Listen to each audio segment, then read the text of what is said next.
Welcome to Live Into It, the Cocoon Series podcast, where we go beyond prediction and into transformation. I'm Deborah. I'm a transformational healer and intuitive coach, and each week we'll explore how to release the emotional patterns that keep you stuck, rewrite the stories your mind has been practicing, and become the version of yourself that naturally attracts the life and love you truly desire. If you're ready to heal from the inside out, take a deep breath, settle in, and let's begin. All right, welcome back to the cocoon. And today we are talking about when karma catches up to them. This is a very hot topic. I work with people who have come out of very toxic relationships where they have been left, betrayed, not chosen, left, maybe ghosted, whatever the circumstance, it's been brutal. And if this is you, if you're listening to this podcast and you're going through something like this, or you've gone through something like this, it's very human when you have gotten your heart broken by someone that you deeply cared about, you really loved, maybe saw a future with, or even had a long-term relationship or divorce, long-term marriage, and they just up and left you for someone else, replaced you, and here you are, devastated in a pool of tears. And it's very human to want them to reap what they sow. You want them to pay for the karma. It's very human to feel angry and really hurt and want to lash back out. So if you are feeling this and this is fresh and new for you, don't beat yourself up. It is normal. Allow those feelings to come in. But I want to talk about karma. When someone is treacherous, disloyal, especially, or someone who just treats you like an option, monkey branching, treats you like supply. First of all, I want to tell you that, in my opinion, most humans are pretty much self-centered unless they know who they are in the divine. I'm not religious. I don't even consider myself spiritual. I just feel I have a strong relationship with the divine, and I nurture that, and I see my life change. But as a healing practitioner, I can clearly see that when we don't have a sense of self, of knowing who we really are, we can bumble through life and cause a huge ruckus where we control and manipulate our way through because we have no idea why we're here. We have no idea who we are, and we have no idea how we are impacting others if we are being very selfish and self-centered. So what happens to people who behave this way? Well, karma does come back to them, and you may or may not have front row seats with a bag of popcorn. Right now, you may be like, I wish I could. But later on, you probably won't wish that on them. Because I have seen over the years in my adulthood and even growing up, I grew up in an upper middle class neighborhood, and my dad cheated on my mom a few times, and some of his buddies also cheated on their wives.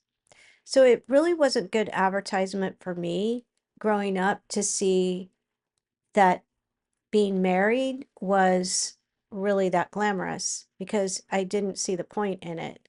Even though I wanted to get married, I still was turned off by it. And I really did not have any respect for men who did that. And I saw the aftermath. I saw the pain that my mom went through. I saw the pain that all of us in the family went through. And it is just, nothing good has ever come out of it. I've never seen anything good come out of it.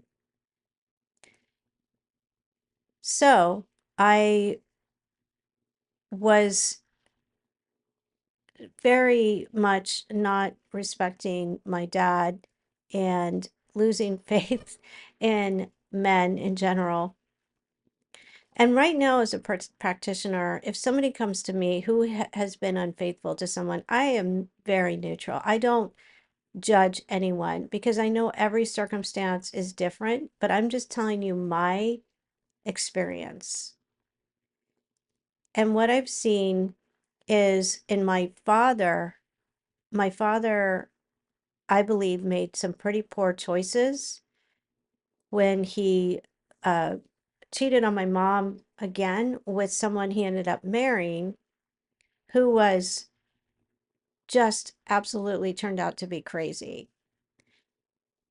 And by the time she filed for divorce, this pretty much killed my dad. My dad lost his will to live at that moment. I know because my brother said, call dad. He just got served divorce papers. And I've never heard the life come out of my dad. Like, just, it was gone. And I don't know, 9 months later, he was dead from brain cancer. Now, I don't judge him for this, but it's just my opinion that I think some of the poor choices he made in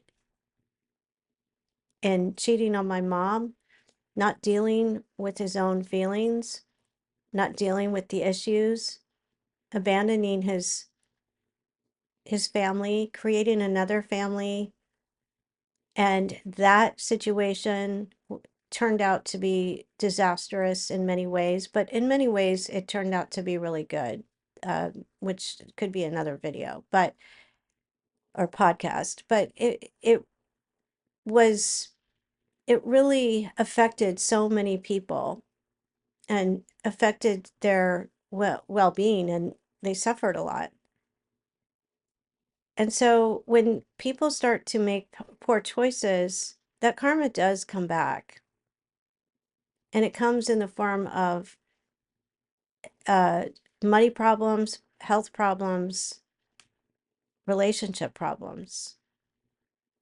When they don't really do any of the introspecting and the work.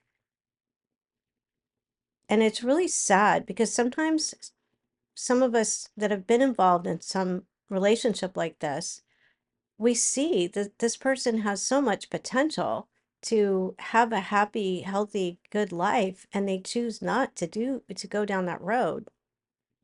And they suffer a lot of karma, but they bring other people down with them. I know my mom, she had a lot of emotional and mental and physical problems all my life. She was very ill my whole life, very difficult to live with and grow up with. And she made some poor choices as well. And we would have to pick up the pieces when she would make those poor choices. She was in and out of the hospital since I was born. And we got so desensitized by it that we didn't even realize at the end that she would even pass, because she's always come back out of these deep, illnesses that almost killed her, and she comes back. But it's because of making poor choices. In fact, one of the choices was that she was constantly taking antibiotics for UTIs, and it just destroyed her gut to the point where there was no control anymore. And I believe that's what killed her. And she was still young. She was 79. It's really sad, guys. So you don't really want to wish this bad karma on someone who has hurt you, because it can get quite ugly. And when somebody mistreats you and abuses you, that karma will come back. Like I said, you may or may not see it. It could be in another lifetime. They could look like they're running off in the sunset with the new partner. But when you are being treacherous and disloyal and abusive and treating someone like they're not of value and you're using them, if they monkey branch to someone else, that person is also usually, not all the time, but usually aware, and they're just as selfish, and they are entering into something that later on they'll be suspicious of because it was cheating. I mean, in some cases it's just abusive. So what I have noticed is, especially with my father, he valued money and material things. That was very, very important to him. He worked so hard to get where he was in his own business. Since I was born, he was working this business. That's where I get my entrepreneur spirit. And he was an amazing artist. He was an amazing businessman. He was such a yogi. I always thought of him as a yogi and a perfectionist, which was also hard to live with. But and he was a big teddy bear too. I loved him very, very much. And there was a very soft side to him. And he wasn't really mean. He wasn't mean at all. He would bark a little bit, but his bark was louder than his bite. So he was a big teddy bear. So he, when he went through so much grief with this woman that he cheated on my mom for, who ended up being psycho. And that was just poor choices. And who was at his bedside when he passed away? My brother and I. And who did he prioritize? His wife. Throughout that marriage, he would screw us over on things. And it really wasn't his total style because he was always a really good provider. That was his love language. And when I went to the memorial service, I met some people that were so deeply touched by my dad because he helped them in times of great need where they didn't even ask him. He just gave them money. And I was so, so deeply touched. So everybody has their good side and bad side. That's duality here. Not everybody's bad. And I just want to say that sometimes I do shorts on YouTube and on my other social media platforms about people who have betrayed you and the karma that comes to them. And those are very popular videos because it's all about wanting revenge, and that's very human. But I also say in my videos that you don't have to get revenge. Their karma, until they realize who they really are, is going to bite them in the ass. And they may not be totally conscious of it. I have to say that my ex, it seemed, every few years, maybe every 2, 3, no, maybe every 3 years, would have a crisis. And it would be around money. And I marveled at that. I'm like, why is he always having money problems when he makes good money? So it's also how how do you manage your money? It doesn't matter as much how much you make, it's how you manage it. But since I experienced some of the not so great behavior of being treated as an option and not necessarily technically cheating, which I do believe happened, but I would say I don't have total proof, but I definitely felt that he was not loyal and I was replaceable. So that kind of karma, I wasn't the only one. And that's what I found out. because I wasn't the only supply. But that kind of karma does create health problems, money problems, and love problems. Do I wish bad and harm on him? No. No, because I stayed with him because I loved him and I believed in him and I was in the land of potential. And I really wanted it to work because I felt he was my partner for life.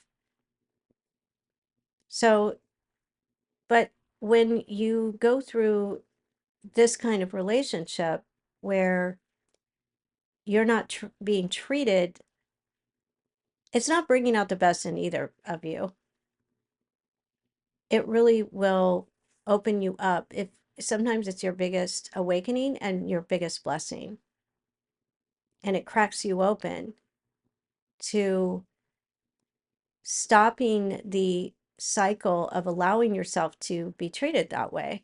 And that's, again, I've done several videos on that.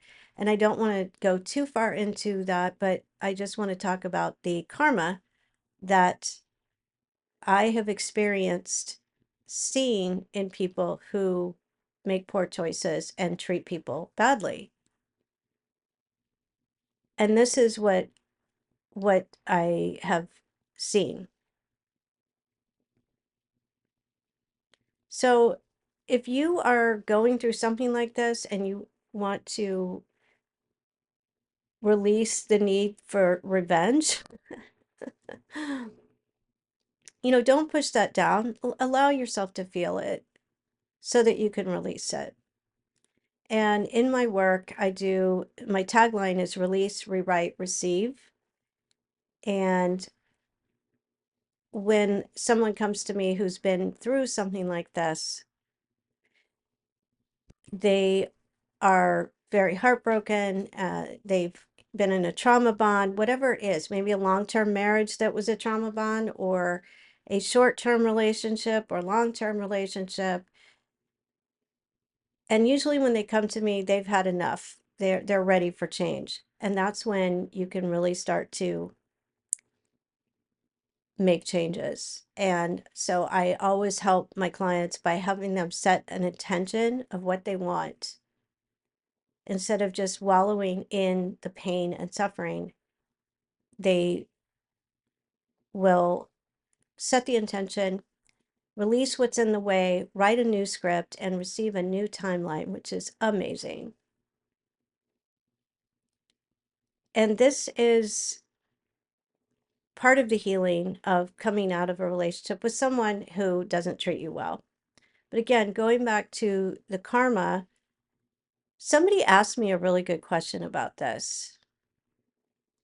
And this was someone who was very loyal in a marriage, previous marriage, very good soul, very good person. And he asked me, I've made mistakes in my life and I feel really regretful about certain things. Am I going to have to pay back that karma?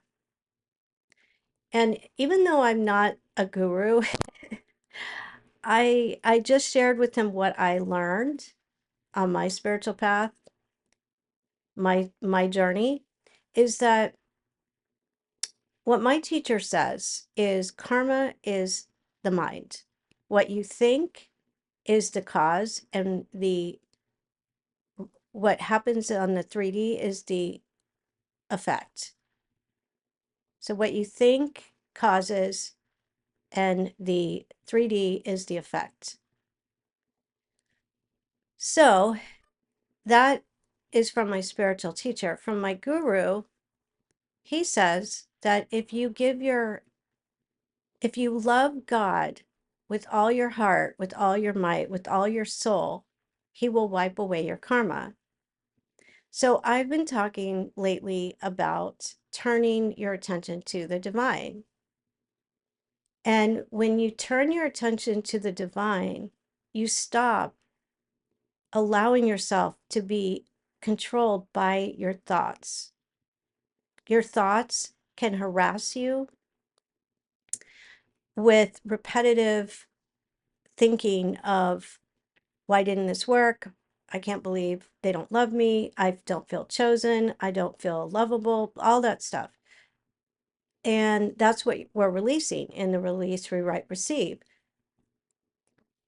So this is where you can really start to make changes. But what I was saying is when you turn your attention to the divine and you see and you start to investigate with your conscious mind into the subconscious mind, oh my God, I've been letting these thoughts control me.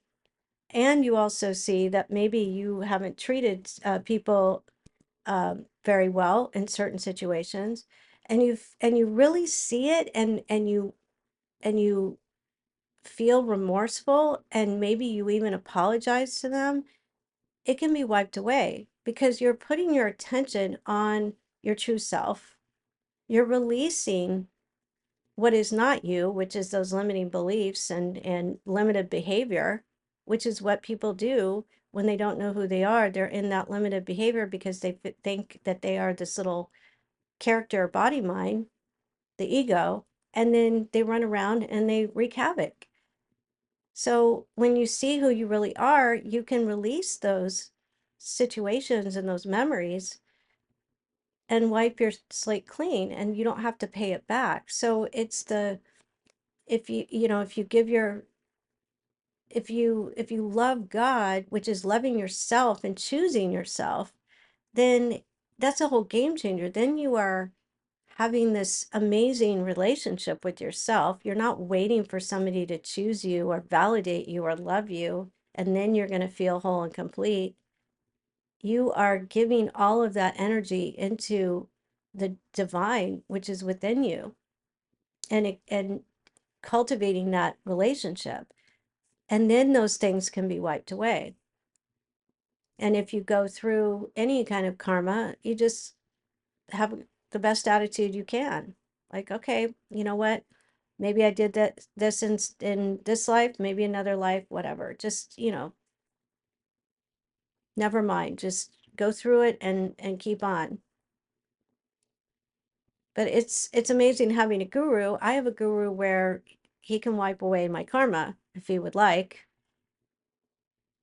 But it's really, I don't even have to really truly depend on that, because if I know who I really am, which is self-realization, then and I experience it, then I can be free from karma. I can be free from the limiting body mind and all of that it comes with. So this is a very deep subject that I didn't plan on getting this deep, but it is incredible because if you've been involved with someone who could be have like narcissist and avoidant tendencies, and they don't have a sense of self, and you've been bamboozled by that, and maybe you have you've awakened and you are wanting to heal and grow, you guys are not going to be in alignment. Like in my case, I met my ex when I was in a different headspace, and now I couldn't be in that relationship because I still love him and I still miss him. But other things would have to be in place to allow it to be functional. And I'm not saying it's all his fault. No, I definitely had my share. I mean, it did not bring out the best of me. I would have intense reactions. It brought out a lot of my other side, But also, I also see that we have so many facets of ourselves, and he really, I related to him in the side of myself that liked to let my hair down, party, have fun, blow off the world, relax. And that's what he represented. So that was fed a part of me, but it didn't feed all of me. I can go out and have a drink, and I can sit and meditate. I feel pretty balanced in that way. I'm not extreme on either side. So I know that about myself. But anyway, I just want to say that if you've been through this kind of relationship and you started to awaken and really start to make changes, you won't wish bad karma on these people. They're going to have to go through, and hopefully they will awaken too, because the world right now is going through massive changes. We're going into a higher yuga, apparently, from the holy science from Sri Yukteswar, which is Paramahansa Yogananda's guru, and Paramahansa Yogananda is my guru. So we're going into a higher yuga. So whatever we were doing before is not going to work. And I know from a personal level, and I hear it from a lot of other people, that certain habits that we've been holding on to do not apply anymore. You cannot hold on to them. And if you do, there's going to be it's going to be hard. So I've noticed this in my life. And so I hope that you can start to heal. And also the last thing I want to leave you with is that when you do start to heal and do develop that relationship with the divine, and you start to release and write a new script, you're actually helping that person, especially if you've had a long-term relationship with them, possibly even a marriage, and now you're in separation and maybe you will never ever come back together. You are helping them and you are freeing yourself. First of all, you're helping yourself first and foremost, and you're freeing yourself from needing any closure with them. You're not waiting for them to apologize, come to their senses, and suddenly turn around. You free yourself of that suffering. And then you've stopped feeding the dis-ease between the two of you. And it will give them the opportunity, whether they take it or not, whether they're conscious of it or not, to start to introspect and find out who they are and grow. No one is ever doomed. No one is ever bound to karma if they really start to see and make changes.